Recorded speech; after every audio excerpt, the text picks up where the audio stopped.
SV6 news కు స్వాగతం. ముందుగా హెడ్లైన్స్. ఆ రాష్ట్రాల్లో పెట్టుబడులు పెట్టడానికి 50 సార్లు ఆలోచిస్తారు. ప్రధాని మోదీ సంచలన వ్యాఖ్యలు.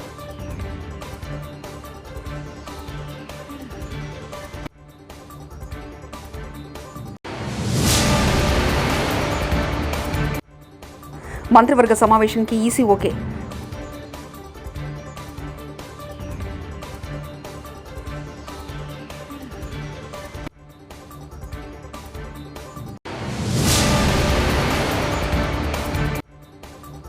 సీఎం వైఎస్ జగన్పై జేడీ లక్ష్మీనారాయణ కీలక వ్యాఖ్యలు.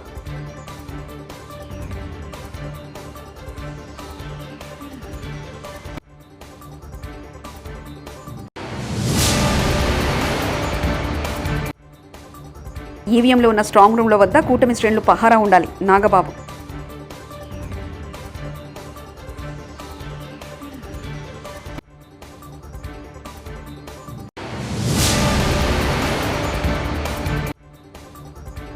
కేంద్రం ఏపీలో ప్రభుత్వం మారడం తథ్యం. సిపిఐ నేత నారాయణ.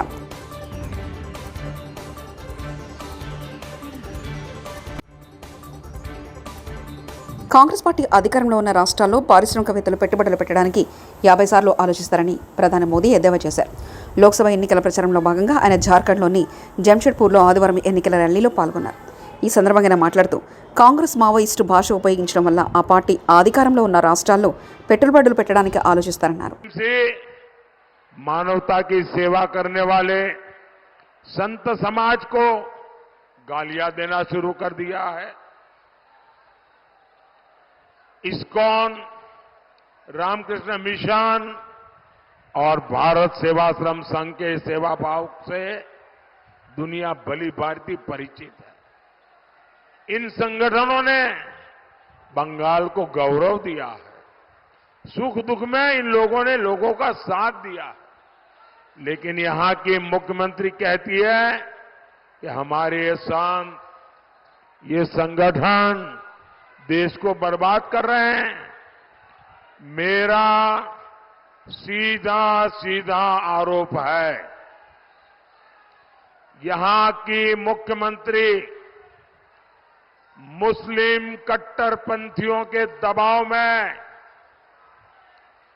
वोट पाने के लिए हमारे संतों को, हमारे महान संगठनों को सार्वजनिक रूप से गालियां दे रही है.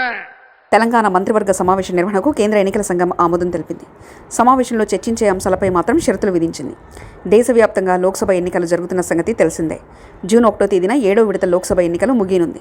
4వ తేదీన ఓట్ల లెక్కింపు ప్రక్రియ చేపడతారు. తెలంగాణ మంత్రివర్గ సమావేశంలో అత్యవసర విషయాలు మాత్రమే చర్చించాలని ఈసీ కండిషన్ పెట్టింది. తక్షణం అమలు చేయాల్సిన అంశాల ఎజెండా మీద మాత్రమే మంత్రివర్గ సమావేశం నిర్వహించాలని కేంద్ర ఎన్నికల సంఘం స్పష్టం చేసింది. లోక్సభ ఎన్నికల ప్రక్రియ పూర్తయ్యే వరకు రైతు రుణమాఫీ అంశాలను వాయిదా వేయాలని ఈసీ తేల్చి చెప్పింది. అదేవిధంగా ఎన్నికల ప్రక్రియలో భాగస్వాములైన అధికారులు మంత్రివర్గ సమావేశంలో పాల్గొనొద్దని షరతు విధించింది. తెలంగాణలో ఇప్పటివరకు జరిగిన గ్రాడ్యుయేట్ ఎన్నికల్లో తమ పార్టీ విజయం సాధించింది. ఈ ఎన్నికల్లోనూ గెలుస్తుందని BRS working president Kalvakuntla Taraka Ramarao ధీమా వ్యక్తం చేశారు. ఆదివారం బీఆర్ఎస్ విస్తృత స్థాయి కార్యకర్తల సమావేశం నిర్వహించారు. గ్రాడ్యుయేట్ ఉప ఎన్నికల ప్రచారంలో భాగంగా ఆలేరులో బీఆర్ఎస్ కేడర్తో చర్చించారు. ఈ సందర్భంగా కేటీఆర్ మీడియాతో మాట్లాడుతూ గ్రాడ్యుయేట్ ఎన్నికల్లో ఓటు వేసే ముందు పార్టీతో పాటు అభ్యర్థి గుణగణాలను చూడాలని సూచించారు.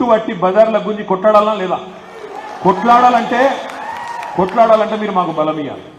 ఇలా రేవంత్ రెడ్డి ఇచ్చిన ఒక్క మాట అమలు చేయకపోయినా కొట్లాడాలి అంటే రాకేష్ రెడ్డి లాంటి గొంతులకు బలం ఇవ్వాలి. బలం ఇచ్చి బలంగా నిలబెడితే కొట్లాడే శక్తి మాకుంటుంది. అప్పుడు ప్రభుత్వాన్ని నిలదీసే శక్తి మాకుంటుంది. అందుకే ఆలోచించాలి. ఇవాళ మా తమ్ముళ్ళు చెప్పాలి, ఉద్యమంలో కలిసి పనిచేసినాం. 10 ఏళ్ల కిందట ప్రభుత్వ ఉద్యోగులతో కలిసి పనిచేసినాం. తెలంగాణ యువతతోని బ్రహ్మాండంగా కలిసి పనిచేసినాం. కలిసి పనిచేసిన తర్వాత ప్రభుత్వం వచ్చింది, తెలంగాణ రాష్ట్రం వచ్చింది. ఎంతో మంది త్యాగాలు చేస్తారు. ఆ త్యాగాల నుంచి వచ్చిన రాష్ట్రం కాబట్టే మన ప్రభుత్వ ఉద్యోగులకు భారతదేశంలోనే ఏ రాష్ట్ర ప్రభుత్వం ఇయ్యనంతగా కేంద్ర ప్రభుత్వం కూడా ఇచ్చిన దానికంటే ఎక్కువ జీతం 73% జీతం పెంచుకున్నాం. బ్రహ్మాండంగా ఇవాళ కేంద్ర ప్రభుత్వ ఉద్యోగుల కంటే ఎక్కువ జీతాలు మన రాష్ట్రంలో రాష్ట్ర ప్రభుత్వ ఉద్యోగులకు మనం ఇచ్చుకున్నాం. కానీ ఏమైంది? 73% జీతం పెంచినామని మనం సంబరపడ్డాం. కానీ ఉద్యోగులకు ఇదే యూట్యూబ్లో అడ్డమైన వాళ్ళు ఏమెక్కిచ్చిండ్రు, మీకు మొదటి తారీఖు రోజు జీతం పడతలేదు. కరోనా అయిపోయిన తర్వాత కేసీఆర్ ఏమనుకున్నాడు, రైతుల రైతు బంధు ఆగొద్దు, ఆడపిల్లల కళ్యాణ లక్ష్మి ఆగొద్దు, ముసలోళ్ళ ఆసరా పెన్షన్ ఆగొద్దు, రైతులు ఇబ్బంది పడొద్దు, రైతు బీమా ఆగొద్దు అని కేసీఆర్ ఆలోచించింది. ఎమ్మెల్యేలు కానీ, ఎంపీలు కానీ, మంత్రులు కానీ, ప్రభుత్వ ఉద్యోగులు కానీ ఒక 2 రోజులు ఆలస్యమైన ఏం కాదేమో అని ఒక మంచి హృదయంతో కేసీఆర్ గారు పేదల గురించి ఆలోచించి ఒక నిర్ణయం తీసుకుంటే దాని మీద రాద్ధాంతం చేసి ఇవాళ ప్రభుత్వ ఉద్యోగులకు మనకు మధ్యన ఇదే యూట్యూబ్ గాళ్ళు లేనిపోయిన అగాధం సృష్టించింది. 10 ఏళ్లలో భారతదేశంలోని ఏ ప్రభుత్వం చేయలే. 2 లక్షల ఉద్యోగ నియామకాలు చేసిన ప్రభుత్వం మన తెలంగాణ ప్రభుత్వం కేసీఆర్ గారి నాయకత్వంలో. కానీ దురదృష్టం ఏంది, పిల్లలను మనకు దూరం చేసింది. 2 లక్షల ఉద్యోగాలు ఇచ్చిన మొనగాడు భారతదేశంలో కేసీఆర్ తప్పేవాడు ఉన్నాడా చూపెట్టు అని రాహుల్ గాంధీని అడిగితే సమాధానం రాదు, మోడీని అడిగితే సమాధానం రాదు. కానీ వాళ్ళ కుక్కలు మాత్రం ఇక్కడ మరుగుతుంటాయి, ఇక్కడ ఉద్యోగాలు ఇయ్యలే అని చూపెట్టరా అయ్యా. దేశంలో ఇంకొక రాష్ట్రంలో ఎక్కడైనా ఇచ్చిండ్రా 10 ఏళ్లలో 2 లక్షల ఉద్యోగాలంటే చూపెట్టే ముఖం లేదు. కానీ ఇక్కడ ఆయన కుక్కలు, ఆయన పెంపుడు జంతువులు కొన్ని మరుగుతాయి. ఏపీ ముఖ్యమంత్రి వైఎస్ జగన్మోహన్ రెడ్డిపై జయ భారత్ నేషనల్ పార్టీ అధ్యక్షుడు జేడీ లక్ష్మీనారాయణ కీలక వ్యాఖ్యలు చేశారు. ఈ సందర్భంగా ఆదివారం ఆయన విశాఖలో మీడియాతో మాట్లాడుతూ ఎన్నికల తర్వాత రాష్ట్రంలో జరిగిన హింసను తీవ్రంగా ఖండిస్తున్నామన్నారు. ఇటువంటి ఘటనలు జరుగుతున్నప్పుడు సీఎం విదేశీ పర్యటనకు వెళ్ళండి ఏమిటని ప్రశ్నించారు. జగన్ రాష్ట్రంలో ఉండాలని, శాంతి భద్రతలను కాపాడాల్సిన ముఖ్యమంత్రి ఆయన మంత్రులేనని అన్నారు. పోలింగ్ ప్రక్రియ ముగిన తర్వాత ఒకరిపై ఒకరు దాడులు చేసుకోవడం గర్హనీయమన్నారు. ప్రగలు ప్రతీకారాలతో రాజకీయ పార్టీలు పగ తీర్చుకోవడం సిగ్గుతో తలదించుకోవాల్సిన విషయమని ఆయన అన్నారు. ఓట్ల లెక్కింపు ప్రక్రియ ముగిసేంత వరకు కూటమి పార్టీల శ్రేణులు అప్రమత్తంగా ఉండాలని జనసేన పార్టీ ప్రధాన కార్యదర్శి కె నాగబాబు విజ్ఞప్తి చేశారు. ఈవీఎంలు భద్రపరిచిన స్ట్రాంగ్ రూమ్ల వద్ద పార్టీల ప్రతినిధులు పహారా ఉండాలని కోరారు. ఓడిపోయాక కూడా జగన్ కుర్చీ వదిలేందుకు సిద్ధంగా ఉండబోరని అన్నారు. ఎన్నికల్లో దాదాపు 82% ఓట్లు పోలవడం ప్రజాస్వామ్య విజయంగా వివరించారు. ఇదే సమయంలో ప్రజలంతా చాలా అప్రమత్తంగా ఉండాలని, ఓటమి కళ్ల ముందు కనిపించుతుండడంతో వైకాపా శ్రేణులు ఎంతటి అరాచకానికి ఓడుగడుతుందో పల్నాడు, తాడిపత్రి, తిరుపతిలో చూశామన్నారు. పల్నాడు, తాడిపత్రి, తిరుపతిలో చూసాం. సైకోపాత్ అనే మాట మనం వింటూ ఉంటాం. ఈ జగన్మోహన్ రెడ్డి కూడా ఆ కోవలోకి వస్తాడో లేదో తెలియదు, కానీ ఖచ్చితంగా అతను ఒక సోషియోపాత్. ప్రజలను కులాలుగా, వర్గాలుగా, పార్టీల వారీగా విడదీసి చిచ్చులు పెట్టి ఆనందించే రకం. అతనిలో ఆ మానసిక స్థితిని మొదట్లో ఎవరు గుర్తించలేకపోయారు. ఆ వ్యాధిని తన అసురగణానికి కూడా అంటించాడు. ఈ సోషియోపాత్ మానసిక స్థితి రోజు రోజుకి ముదిరిపోయింది. ఓటమి కనిపిస్తుండటంతో వైసీపీ ముఠాలు ఉన్మాదంతో ప్రజల ఇళ్ల మీద పడి అరాచకం సృష్టిస్తున్నాయి. మాచర్ల వైసీపీ ఎమ్మెల్యే సంబంధీకుల ఇళ్లలో పెట్రోల్ బాంబులు దొరికాయంటే ఫలితాలు వచ్చాక వీళ్ళు ఎంత రాక్షసత్వానికి తెగబడబోతున్నారో ప్రజలు గ్రహించాలి. తాడిపత్రిలో పోలీసులు కూడా తమను తాము రక్షించుకునేందుకు అగచాట్లు పడ్డారు. అంటే వైసీపీ ఎంతగా రెచ్చిపోతుందో అర్థం చేసుకోవాలి. వైసీపీకి ఓటు వేయలేదని తెలిసి ఇళ్లలో చొరబడి మహిళలను, పిల్లల్ని అందరినీ చావుగొట్టే పైశాచికత్వాన్ని పెంచింది ఎవరు? ఖచ్చితంగా ఈ జగన్మోహన్ రెడ్డి అనే చెప్పాలి. విశాఖపట్నంలోని కంచరపాలెంలో ఓ కుటుంబం కూటమి అభ్యర్థులకు ఓటు వేసిందని తెలిసి వైసీపీ గుండాలు ఆ ఇంట్లో మహిళలను, చదువుకుంటున్న పిల్లలపై దుర్మార్గంగా దాడి చేసింది. గర్భంతో పుట్టింటికి వచ్చిన మహిళపైన తీవ్రంగా దాడి చేశారు. అంటే వైసీపీ రాక్షసత్వం ఏ స్థాయిలో ఉందో తెలుసుకోండి. ఇలాంటివన్నీ తెలుసుకొని చిక్కటి చిరునవ్వులు చెందించే వ్యక్తిని ఏమనాలి? మహేష్ బాబు స్పైడర్ సినిమాలో విలన్ సూర్య గుర్తొస్తున్నాడు కదూ. ఉత్తరాంధ్ర నుంచి రాయలసీమ వరకు ఎన్నికల అనంతరం హింసను ప్రేరేపించడంలో వైసీపీ ఓటమి కనిపిస్తుంది. రాబోయే ఓటమిని కప్పిపుచ్చుకునేందుకే ఈ దాడులు చేస్తుంది. ఈవీఎంలు భద్రపరిచిన స్ట్రాంగ్ రూమ్స్ దగ్గర కూడా భద్రత పటిష్టంగా ఉంచాలి. అక్కడ సెంట్రల్ గవర్నమెంట్ వారిది 3 ఇంచుల సెక్యూరిటీ ఉంది. అయినా కూడా అక్కడ మన కూటమి పార్టీల ప్రతినిధులు నిరంతరం పహరా ఉండాలి. ముఖ్యంగా మన జన సైనికులకి, వీర మహిళలకి నా అభ్యర్థన ఏంటంటే, ఎక్కడైతే జనసేన పోటీ చేసిన ప్రాంతాల్లోని ఈవీఎంస్ భద్రపరిచిన స్ట్రాంగ్ రూమ్స్ ఉన్నాయో అక్కడ మన జన సైనికులు వాలంటీరింగ్ చేసి కాపులాగా కూర్చోవాలి. ఈ అవకాశాన్ని ముఖ్యంగా మనం వదులుకోవద్దు, వాడుకుందాం. ఈ వైసీపీ దుర్మార్గులను ఏ దేశంలోనూ తేలిగ్గా తీసుకోవద్దు. వాళ్ళు ఏ అరాచకానికైనా, దౌర్జన్యానికైనా తెగబడతారు.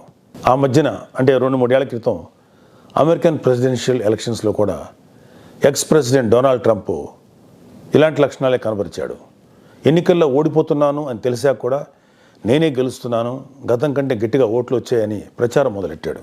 ఫలితాలు వచ్చాక కూడా నానా యాగి చేసి కుర్చీ వదలంటే వదలని అలాగే భీష్మించి కూర్చుంటే వైట్ హౌస్ నుంచి పంపేశారు.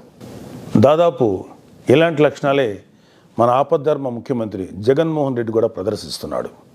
అందుకే మొన్నటికి మొన్న ఐపాక్ మీటింగ్లో కూడా తన పార్టీ గెలుస్తుందని గొప్పలు చెప్పాడు. అతని మానసిక స్థితిని వంట పట్టించుకున్న ఉత్తరాంధ్ర నాయకుడు ప్రమాణ స్వీకార ముహూర్తం, విశాఖల స్థలం అన్నీ ప్రకటించేశాడు. జూన్ 4 తర్వాత వీళ్ళందరినీ ఏపీలో ఎన్నికల పోలింగ్ ముగిసి వారం రోజులు కావస్తుంది. ఫలితాల కోసం మరో 15 రోజులు ఆగాల్సిందే. ఈలోపు గెలుపుపై ఎవరి అంచనాలు వారివి. మరోవైపు పందెం రైలు హడావిడి, నియోజకవర్గాల వారీగా ఇప్పటికే కోట్లలో పందాలు నడుస్తున్నాయి. రాష్ట్రంలో ఏ పార్టీ అధికారంలోకి వస్తుందన్న దానిపై ఇప్పటికే 100 కోట్ల రూపాయల పందాలు కట్టినట్లు తెలుస్తుంది. పోలింగ్ రోజు వరకు వైసీపీకి చెందిన నేతలు పందాలు కట్టేందుకు భారీగా ముందుకు రాగా, ప్రస్తుతం సర్వే సంస్థల నుంచి వచ్చిన సమాచారం, గ్రామాల వారి క్యాడర్ అందిస్తున్న వివరాలతో వైసీపీ నేతలు పందాలు కట్టడంలో కొంచెం వెనక్కి తగ్గినట్లు తెలుస్తుంది. కేంద్రంలో ఏపీలో ప్రభుత్వం మారడం తథ్యమని సిపిఐ నేత నారాయణ అన్నారు. ఇండియాకు 400 సీట్లు వస్తాయని ప్రధాని మోదీ మైండ్ గేమ్ ఆడుతున్నారని, వాస్తవానికి పరిస్థితులు అందుకు భిన్నంగా ఉన్నాయని అన్నారు. 5 ఏళ్ల పాలనలో జగన్ చేసిన అవినీతి కారణంగా ఏపీలో ఆయన ఓడిపోతారని జోస్యం చెప్పారు. 10% బీజేపీ ఓడిపోతుంది. అన్ని సీట్లు కాంగ్రెస్ పార్టీ, ఆమ్ ఆద్మీ పార్టీ పార్టీస్గా వస్తాయి. అది ఒక మంచి పరిణామం. కేంద్రంలో దాదాపు 400 సీట్లు అని చెప్పేసి పదే ఒక సైకలాజికల్ వార్, మైండ్ గేమ్ చేస్తున్నారు. అది ఇప్పటికీ బీజేపీలో టాప్ లీడర్స్తో సహా మాట్లాడుతున్నప్పుడు అర్థమైంది. నార్త్లో 50% ఓడిపోతున్నారు. యూపీలో, ఎంపీలో, రాజస్థాన్లో, మిగిలిన హర్యానాలో ఇవన్నీ కూడా 50% పైన ఓడిపోతున్నారు. వాళ్ళకి సౌత్ ఇండియా మీద ఎక్కువ ఆశ పెట్టుకున్నారు. సౌత్ ఇండియాలో 0. ఏదైనా వస్తే ఆంధ్రప్రదేశ్లో చంద్రబాబు నాయుడు దయ వల్ల 1-2 సీట్లు వస్తే రావచ్చు తప్ప బీజేపీకి, మిగిలిన సౌత్లో వాళ్ళు రావు. మహారాష్ట్రలో అదే పరిస్థితి. కేంద్రంలో రాజకీయ మార్పిడి తథ్యం, ఆంధ్రప్రదేశ్లో కూడా రాజకీయ మార్పిడి తథ్యం. డబుల్ ఇంజన్ అని చెప్పేసి గొడవ పెడతారే, డబుల్ ఇంజన్కి అసలు ఇంజనే పోతుంది అక్కడ ఢిల్లీలో. వాళ్ళు గెలిచేటువంటి అవకాశం ఇట్టి పరిస్థితులు లేదు అన్న కాల్కులేషన్ చెప్తాను. దానికి కారణం లేకపోలేదు. మోడీ ఉపన్యాసాల సరళి ప్రారంభంలో, మధ్యలో, ఇప్పుడు జరుగుతున్నటువంటి ఉపన్యాస సరళి చూస్తే మాకు అర్థమైపోతుంది ఓడిపోతాడని. ఎట్టి పరిస్థితుల్లో బీజేపీకి గవర్నమెంట్ ఫామ్ చేసేటువంటి శక్తి ఉండదు. అది గ్యారెంటీ. ఎన్ని సీట్లు వస్తారని నేను చెప్పలేదు, కానీ గవర్నమెంట్ ఫామ్ చేయలేదు. అంత పొజిషన్ రాదు. రాజ్యాంగాన్ని ఉల్లంఘించిన వాళ్ళు ఎవరైనా ఉంటే అది ప్రధానమంత్రి, హోమ్ మినిస్టర్ పైకోటి కాదు. రాజకీయ కక్షతోటి చర్యలు తీసుకోవడం తప్ప నిజమైన నేరస్తుల మీద చర్యలు తీసుకోవడం లేదు. ఇప్పుడు కేజ్రీవాల్ని అరెస్ట్ చేసి లోపలేశారు. వాళ్ళు 100 కోట్ల రూపాయల స్కామ్ అది. జార్ఖండ్ ముఖ్యమంత్రి 2-3 వేల కోట్ల రూపాయల నుంచి. ఆదివారం రోజు సెలవు కావడంతో యాదగిరిగుట్ట లక్ష్మీనరసింహస్వామి ఆలయానికి భక్తులు పోటెత్తారు. స్వామివారి దర్శనానికి అధిక సంఖ్యలో భక్తులు క్యూ లైన్లో బారులు తీరారు.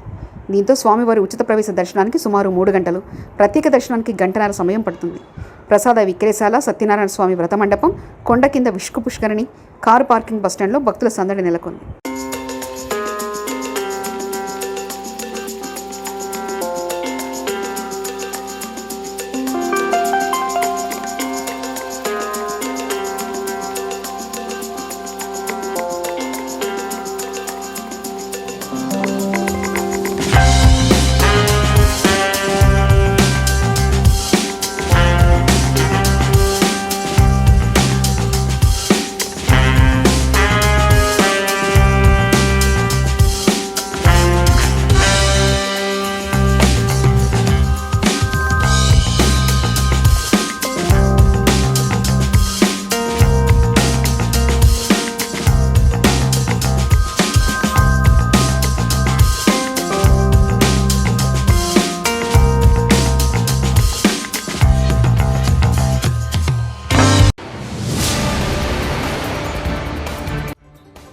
ఆ రాష్ట్రాల్లో పెట్టుబడులు పెట్టడానికి 50 సార్లు ఆలోచిస్తారు. ప్రధాని మోదీ సంచలన వ్యాఖ్యలు.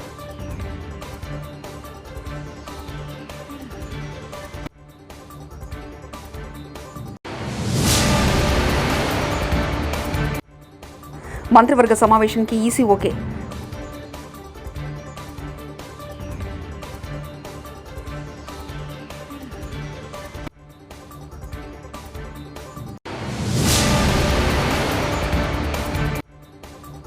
సీఎం వైఎస్ జగన్పై జేడీ లక్ష్మీనారాయణ కీలక వ్యాఖ్యలు.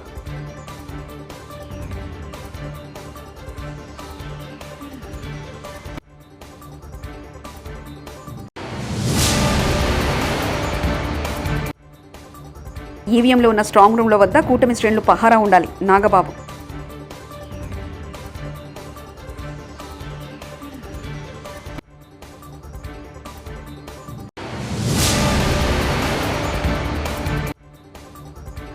కేంద్రం ఏపీలో ప్రభుత్వం మారడం తథ్యం. సిపిఐ నేత నారాయణ.